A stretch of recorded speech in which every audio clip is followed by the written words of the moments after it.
No JD1 Entrevista de hoje, vamos falar sobre dois assuntos bem importantes: a distorção de imagem e a compulsão alimentar. E para falar disso no nosso programa, estamos recebendo a nutricionista Camila Vargas e a psicóloga Letícia Bock. Sejam bem-vindas.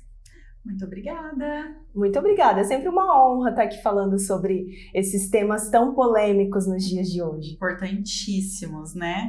Para começar, uma perguntinha para as duas. Como vocês definem a distorção de imagem corporal e quais são os sinais mais comuns, Letícia?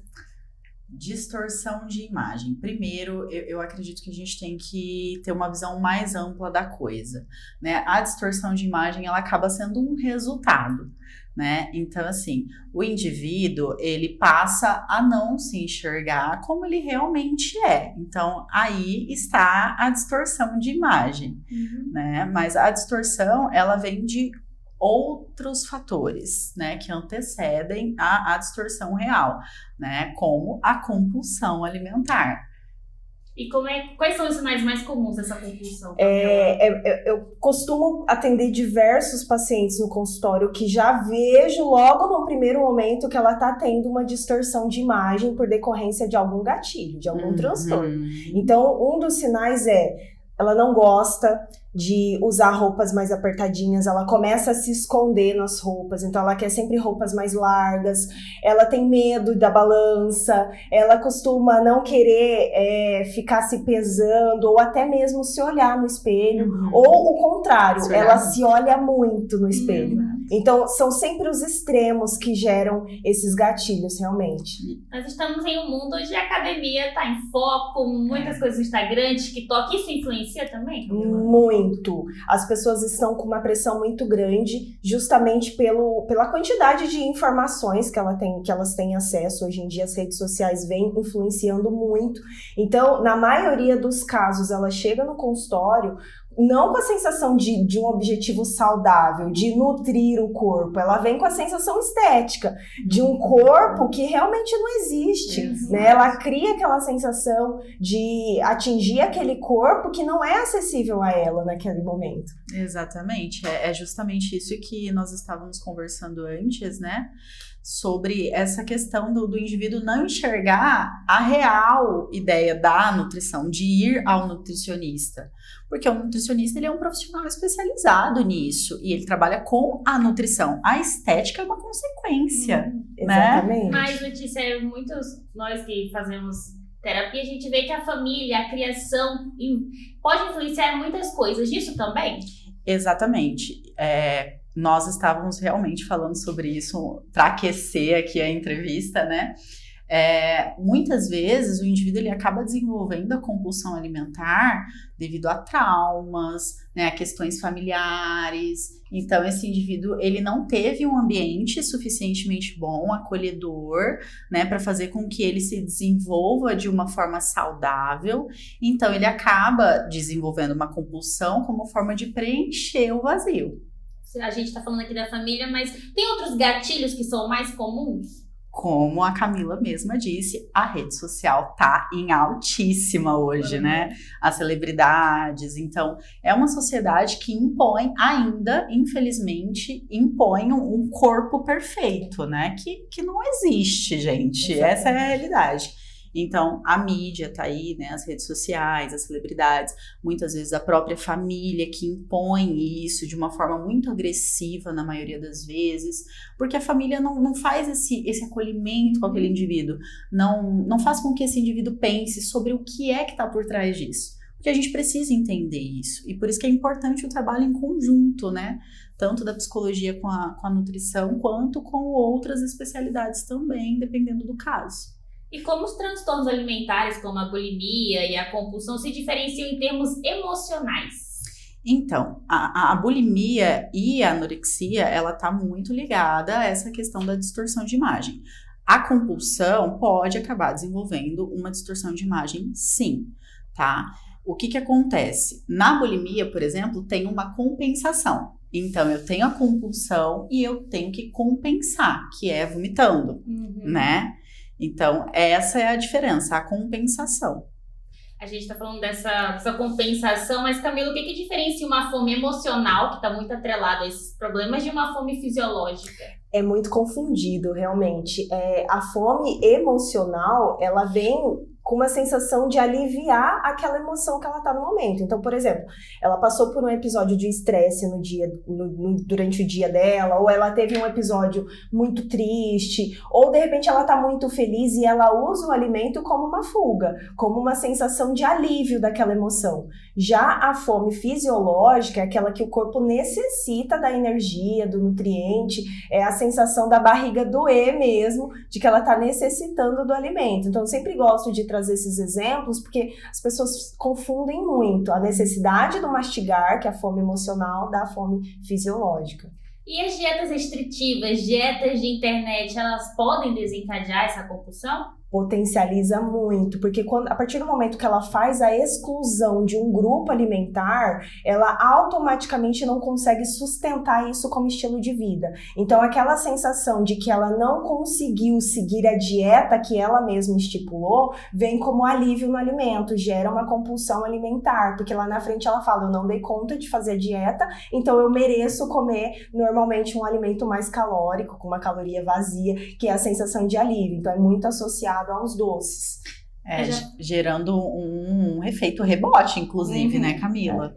Gerando um grande efeito rebote, porque a pessoa percebeu que ela não deu conta de seguir aquela dieta maluca, né? Então ela vai acabar devorando tudo. E aí fica um efeito platô, vai e vem. E aí por isso que ela associa essa distorção de imagem, por exemplo. Ela sempre se vê como gorda, como excesso de peso, como uma pessoa que não consegue sustentar algo como estilo de vida.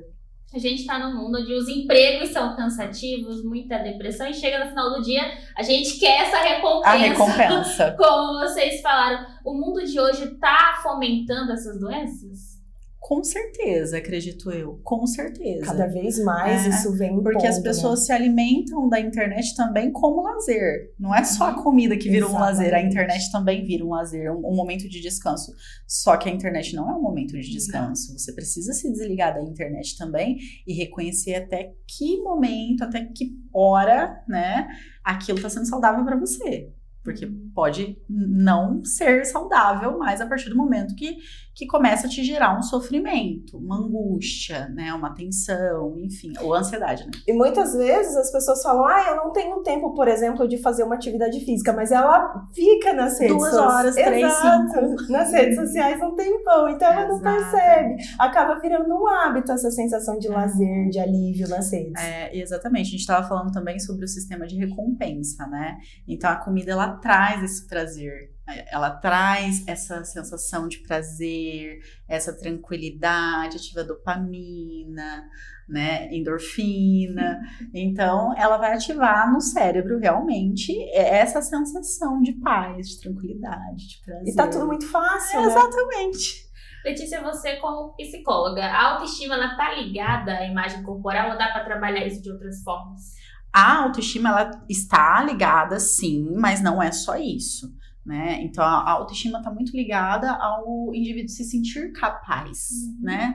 Se sentir amado, se sentir aceito, respeitado. Então, a autoestima está ligada, sim, ao corpo físico, mas também a outras questões.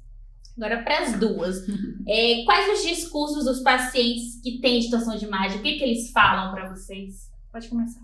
Eu acho que essa sensação de não dar conta, ela acaba desenvolvendo diversos gatilhos em várias áreas, realmente. Porque quando, por exemplo, ela chega no consultório, já tentou 1000 dietas, e aí ela já vem com aquela sensação de que eu não dou conta. Então, eu acho que o principal objetivo do profissional nutricionista é melhorar a qualidade, a relação do alimento com o paciente. Então, para que ele tire essa sensação de medo, porque ele já chega com medo de comer. E aí, quando ele vê uma alimentação focada numa quantidade ali mais de reeducação alimentar mesmo, de equilíbrio, ele fala, não dou conta, não vou conseguir. Então, a sensação negativa, ela vem muito frequente. Aí, esse lado do acolhimento profissional, do não julgamento, de sentar do lado dele e se colocar naquilo que é acessível para ele, conta muito. Sim, e o trabalho em equipe, né, que já foi falado aqui anteriormente. É muito importante que tanto o psicólogo ele entenda como funciona o trabalho do nutricionista, assim como o nutricionista também entender a importância da psicologia, porque a nutrição, ela trabalha ali, a nutrição, os nutrientes, né, a alimentação. O psicólogo ele vai trabalhar a raiz emocional. Então, os dois em conjunto é incrível. Mas no seu consultório, o que eles costumam falar quando eles estão Então, as falas são sempre parecidas, né? Eles, muitas vezes, não aceitam de forma alguma o que eles enxergam no espelho. Eu tenho pacientes que já viveu situações de não se olhar no espelho, de passar muito tempo sem se olhar no espelho, né? Então a gente vem trabalhando isso também. Então assim, é um discurso bem parecido com o que a Camila disse, mas a gente foca um pouco mais na psicologia, né? Mas é bem parecido o discurso. Quando eles estão nessa situação, eles ficam se destruindo mais? Ou... Ah, sim, com certeza. Tem riscos, né? Então eles começam a se olhar como alguém que não dá conta, com impotência, se julga, se critica, né? A autocrítica sobe, né? E também não se vê de forma agradável, né? Então eles sempre estão se julgando, se criticando o tempo todo, não gostam do que vê, descontam no próprio corpo muitas vezes, às vezes passa muito tempo sem praticar exercício, do nada vai lá e quer fazer tudo de uma vez. Então acaba se machucando, se lesiona, né? Aí se frustra, né? Se frustra, aí para. Então, assim, é a autossabotagem, né? Que tá dentro do processo também. Então, isso é muito comum mesmo. Como que as pessoas próximas, amigos, familiares, podem ajudar tanto no físico quanto no emocional? Vamos começar com o físico. A gente também estava falando um pouquinho sobre isso, que as pessoas com quem a gente se relaciona conta muito.